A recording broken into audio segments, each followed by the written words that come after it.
All right, welcome everybody to the Rocket League rules video for the 2021 IHSEA fall season. I am Coach Dalton McGee, aka Wrigley. I am joined by my fellow tournament organizer, Coach Terpstra. Say hello. Hey everybody, Coach Terp. April, how are you?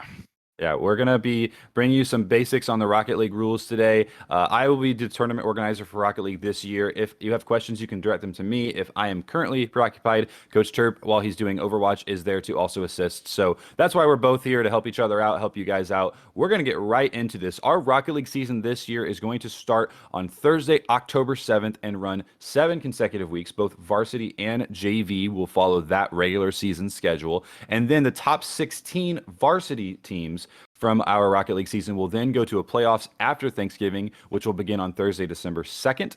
And then on December 18th, finally, we're back with a LAN event where our final four will meet there and make that happen. So the big takeaway from the season schedule type things you guys need to know that's different from last year is that JV will not have a playoff this year.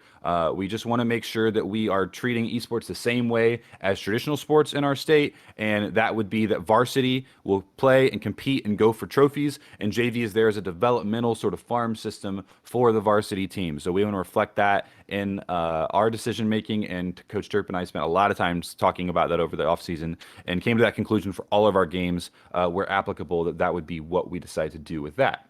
So anything I miss about the season schedule, Terp, before we move on? Sounds good. Sounds All good. right, let's do it. So rosters, another thing that's going to be pretty consistent throughout our games this year is that we are going to allow twice as many JV rosters as we have varsity rosters. For whatever the game is, that's the number you can look for. So for Rocket League, we're going to allow each school to have up to 2 varsity teams. And that means they can have 4 JV teams. Each of those teams is allowed 3 starters and up to 2 additional subs. The idea behind that is if you have enough for 2 teams, you should have 2 teams. If you have 6 people, have a varsity team, have 2 varsity teams, have 1 of each, whatever you need to do.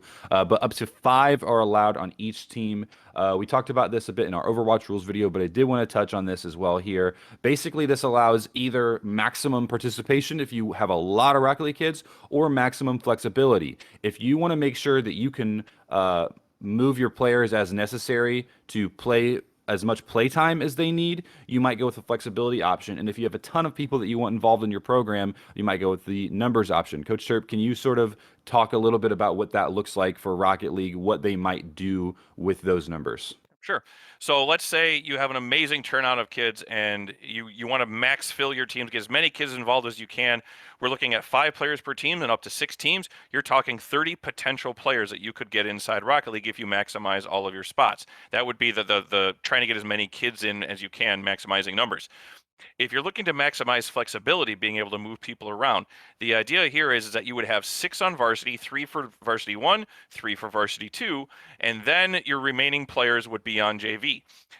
We're not, the idea here is that with our rules written, that allows JV players to play up into the varsity. So if you minimize your varsity teams at 3 apiece and then maximize your JVs, that allows you to give maximum flexibility into the varsity if they need somebody, but also then the participatory effect of the JV players being able to play at either level so they can hopefully play every week, being that goal.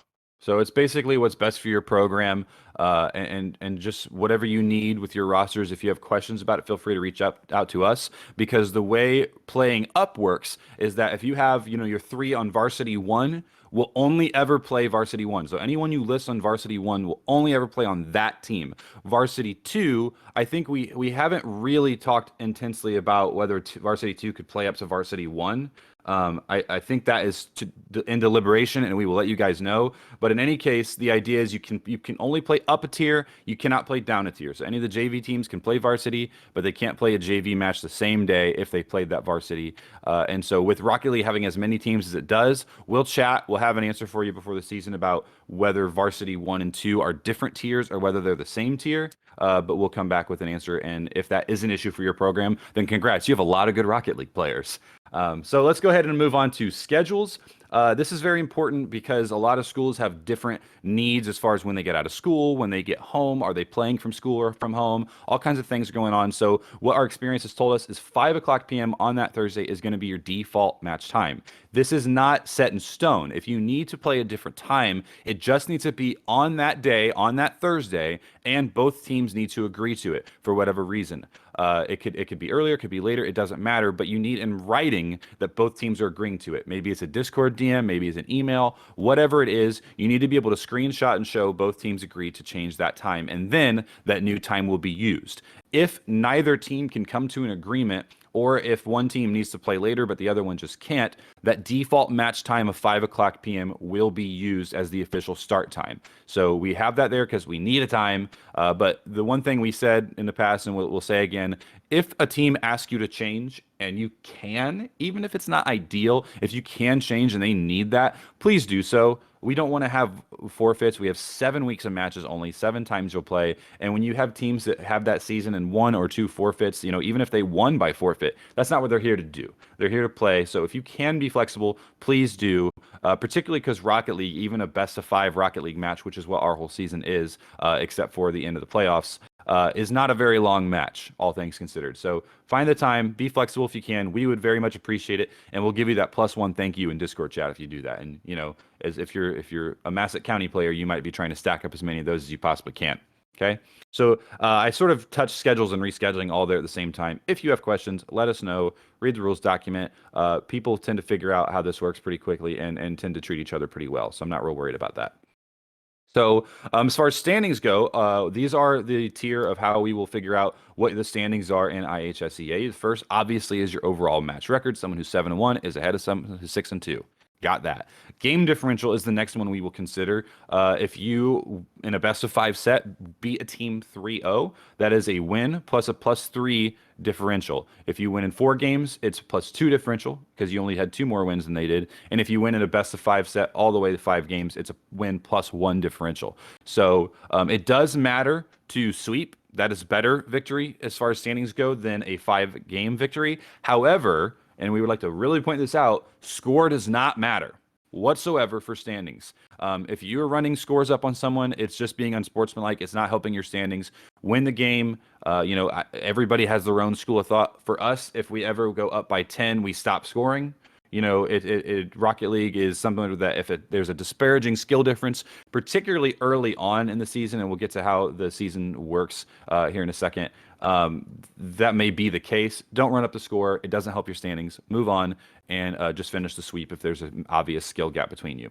If you are still tied with another team based on your record and your game differential, then we go to your head-to-head record. Since we have a Swiss system that starts the first week with all the teams randomized, and you play against someone, and the way it shakes down through the season is the closer records will then play each other. It is unlikely that we would have to go farther than that. However, if we do, the last determination for our standings is strength of schedule. If you have the same record as someone, the same game differential, and you've never played each other all season, then we will use the median Buchholz system to calculate who had the harder schedule over those 7 weeks. And Coach Terp is a math tutor, so we will be just fine making sure that happens. I'm a science teacher, so I'm not going to help with that. Okay. Last thing about standings, if you have a bye, if we have an uneven number of teams, it's very possible. It's just +0 map differential and a match win. So it'd be a 1-0 record with 0 in your map differential score. Forfeits are a win for the offended team and +3. And if there's a double forfeit for whatever reason, both teams receive a loss and a -3 map differential. Coach Terp, anything I'm missing thus far about standings? Sounds good. Okay. Let's talk about match details and settings. So for the first week of the season, the home team is just randomized because it's Swiss.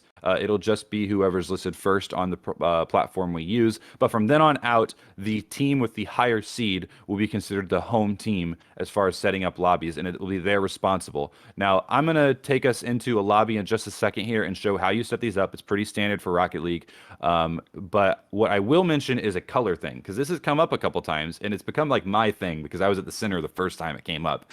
When you're setting lobbies up as the home lobby, you are allowed to set up team colors. So if Springfield is playing Naperville North, for example, and we're the home team, I may set us up as black and white on our side and them as orange and blue. So we have some team colors. The cool thing about that is if you're streaming, it looks great on stream. It looks more professional. You've got your branding, but some kids don't like that, particularly if two teams are close in color, right? So if your lobby host has set up custom colors for teams and you don't want that, all you have to do is go into your settings and check force default colors. Once you've done that, one team is orange, one team is blue. It looks like standard Rocket League, and you don't have to worry about that. That's usually used for teams that want to stream and want it to look cool. If you don't like it, just force default colors because it is up to the home host. And if you want those colors and you're not the home host, message them and ask. They may or may not do it. It's totally up to them.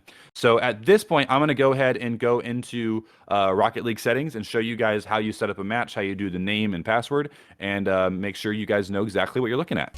All right, guys, we are here talking about how to set up a custom match in Rocket League. If you've never done it before, what you want to do is go to play, and then you want to go to custom games, private match, and create a private match. Now, at this point, to follow our rules, you want to make sure you're at DFH. All IHSEA matches are at DFH Stadium. 3v3, no bots. US East is the closest for us. You want to make it joinable by name and password. Now, I mentioned earlier about colors. If you have a color preference, let's say you have the Capitals on Team 1 and the Huskies of Naperville North on Team 2. Capitals are black and white. We love the color combo. The Huskies are like this navy and orange. We want them to pop a little bit, so we're going to make them this navy and orange color combination, right? Okay, so now we have the Huskies colors and we have the Capitals colors. That's how they will show up in game, which I'll show you in here in just a second. If you hate that, like we say in the rules video, just go to your settings, hit force default colors, and you don't have to worry about whatever the lobby hosts do, okay? Mutator settings should be all standard, how they come.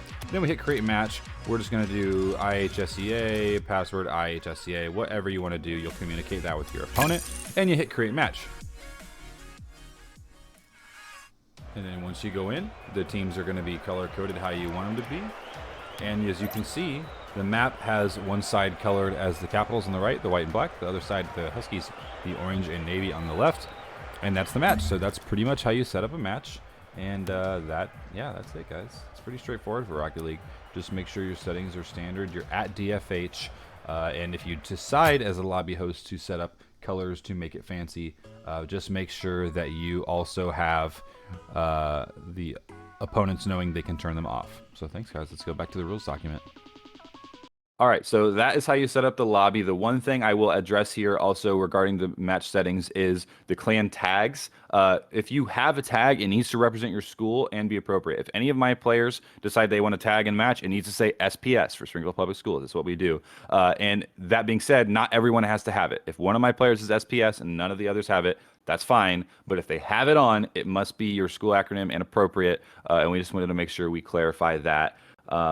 DCs are not real difficult to talk about. Regarding controllers, because it's a much bigger deal in Rocket League than the other cross-platform games, your controllers must not have macro functions or turbo functions that enhance the controller, and maybe it can't raise the height of an analog stick. It can't make it quicker to press buttons. It needs to be a standard controller, and there will be no wireless controllers allowed at LAN. So if you're using one and you're planning on getting to LAN, just know that once you get there, you're not going to allow that. And so we just want to clarify that at the beginning, because Rocket League obviously is endemic to consoles, and a lot of people play on controller. So make sure you understand those rules for controllers. If you're playing against those rules all year and you get to LAN, it's going to be tough to suddenly have a different controller than you're used to. So that is the fair warning there. As far as reporting scores, we are in discussions with the platform we're using. We will get that back to you guys. Don't worry too much about that. We will take care of you and make sure you know exactly how to do that. If you have any issues in match, regardless of what it would be, the big thing is you have to tell us immediately. You need to DM Coach me or Coach Terpstra or myself. I'm the primary contact for Rocket League. So DM me first if I can't handle it, or if there are too many, I'll send one over to Coach Terp. But we need to know immediately. Pause the match, wait for it. We'll get a resolution, and the biggest piece of advice I can give is if your computer can run Rocket League, if you're playing on a computer, it can also easily record with OBS. It helps us to have documentation of what happened. There are less issues in Rocket League than most games because it's very straightforward. But if somebody is having some sort of issue, technologically speaking, or if there's some sort of unsportsmanlike issue, just make sure we're told immediately, not after the fact, because there's less and less we can do the more time that passes, okay? For Rocket League, as far as code of conduct, please just make sure you're not spamming or inappropriately using the in-game chat. We all know what inappropriate use of quick chat in Rocket League looks like. Even if you're saying nice shot, you can say it the wrong way. Okay, so make sure you're not abusing that, and we won't have any issues. The violations are there for how the tiering works for that. However, if at any point something is done that's so egregious that violation tiers need to be skipped, that is up to the discretion of myself and Coach Terpstra. And if something happens so dramatic that we needed to remove a school for an entire year, that fourth violation, we would do that. So know that you can do things bad enough to skip tiers. Just don't do bad things, and we'll be totally okay. All right. Please understand that you can stream, but it needs to be from your perspective. We do not need to have a spectator that is not associated with your team doing the spectating for Rocket League because we don't want to see anything we shouldn't be seeing. And then lastly, it needs to have at least a 1 minute delay in Rocket League so that we aren't learning anything we shouldn't be learning. However, even though we only require a 1 minute delay, I still encourage a 3 minute delay. You don't want to hear conversation perhaps that may be giving away things or anything at all that would give a competitive advantage. So make sure it's delayed, and then there are only up to 2 spectators allowed for each team in Rocket League as far as someone else being in the lobby to be able to stream the match. Do not be talking to your players during a match. For like any esport, make sure that between games you chat, but during the match itself, each game of the match rather, you're not speaking to your players at all. They need to be on their own. If you develop a habit of doing that and not following that rule, and then you get to LAN finals and you suddenly can't, your players are going to wonder where their coach is that usually talks to them. So don't set up a bad habit there. Let your players learn to be on their own during the game and then talk to them between games. We will try to stream a match every week on Thursday nights. We'll see what the schedule shows us the matchups are. We'll pick one as our highlight match of the week, contact teams and say, hey, can you play at 7 instead of 5? That way all the matches can conclude and then everybody can enjoy a nice Rocket League match in front of the entire state. Coach Terp, that brings us to the end before contact information. Is there anything you want to add that I haven't touched that is a good thing to know in general for IHSA? I think just flexibility. Again, we talked about that in the scheduling, being flexible there. Making sure that you're in lobby in time and stuff like that. But otherwise, Rocket, like you said, Rocket League tends to lend itself to being pretty easy stuff. But the game itself has complexities. So I'm looking for it. I love a great close goal or 5-game set. A lot of fun stuff. So I'll be having a lot of fun watching it this year. Yep, awesome. So if you have any questions, our contact information here at the bottom. I will be the point person for Rocket League. Coach Turf will be my assistant for Rocket League, and then we'll help each other out with our other games. Guys, good luck this season. I'm excited. Let's see who rises to the top. Rocket League is always extremely competitive. Special shout out to Coach Rakowskis for helping us record these videos. I bring that up particularly because his team is known there in Unit 5 for their Rocket League team. So we look forward to the season. Let us know if you have any questions, and we will see you October 7th. Thanks, guys.